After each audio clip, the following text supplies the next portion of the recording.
আসসালামু আলাইকুম।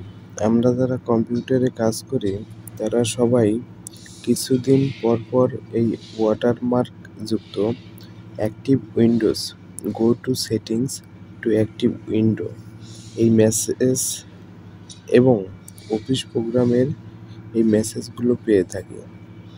আজকে আমি দেখাবো আপনি নিজেই কিভাবে 1 থেকে 2 মিনিটের মধ্যে এই সমস্যা বা মেসেজ রিমুভ করবেন। এই কাজটি করার জন্য আপনি আপনার পিসি অর্থাৎ দিস পিসি হতে সি ড্রাইভে যাবেন, যেখানে আপনার সকল প্রোগ্রামের ফাইলগুলো আছে। তারপর প্রোগ্রাম ফাইলের উপর ক্লিক করুন। তারপর মাইক্রোসফট অফিসের ফাইলের উপর ক্লিক করুন। তারপর অফিস 15, 16 যাই থাকুক তার উপরে ক্লিক করুন।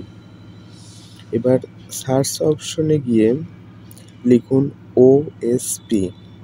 তারপর দেখুন লাস্টে ওএসপির একটি অ্যাপ্লিকেশন ফাইল শো করছে। এই ফাইলটি সিলেক্ট করে মাউসের রাইট বাটন ক্লিক করুন।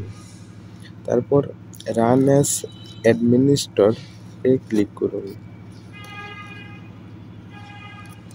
তারপর এমন একটি মেসেজ শো করলে ইয়েসে ক্লিক করুন।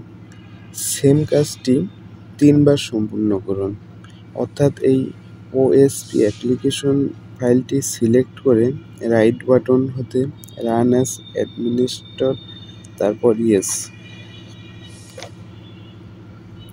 দেখুন আপনার প্রবলেমটি সলভ হয়ে গেছে। এরপরও যদি আপনাদের প্রবলেম সলভ করতে না পারেন, নেক্সট ভিডিওতে আমি আরও একটি সহজ সেটিং দেব, আপনাদের প্রবলেম সলভ হয়ে যাবে ইনশাআল্লাহ।